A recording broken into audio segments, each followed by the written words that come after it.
موسم الخوخ وتعالوا نحضر احلى كيكه خوخ ممكن تاكلوها في حياتكم، وكمان هتحضروها في البيت بكل بساطه وسهوله.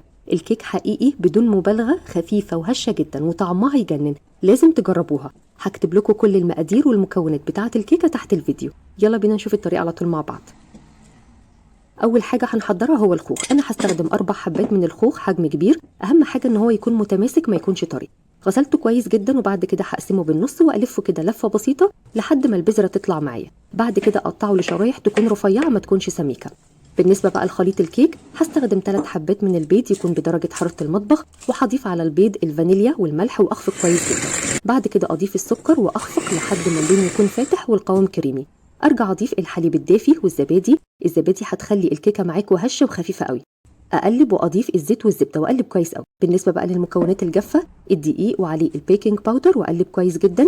اجيب بقى المكونات السائله اضيف عليها الخوخ اللي احنا قطعناه، وبعد كده اضيف الدقيق واقلب كويس قوي لحد ما يتشكل عندي خليط الكيك بنفس الشكل ده. هجيب صينيه ادهنها بالزيت وابدرها بالدقيق، وكمان هحط ورقه كده من الزبده علشان نجهز الوش بتاع الكيك. هضيف كده عسل النحل، وهضيف كمان عين الجمل المفروم مع رشه من السكر البني. اضيف كل كميه خليط الكيك واخبط كده صينيه وتدخل الفرن لحد ما تستوي معايا. وهكتب لكم كل تفاصيل التسويه تحت الفيديو. بألف هنا وشفا وباي باي.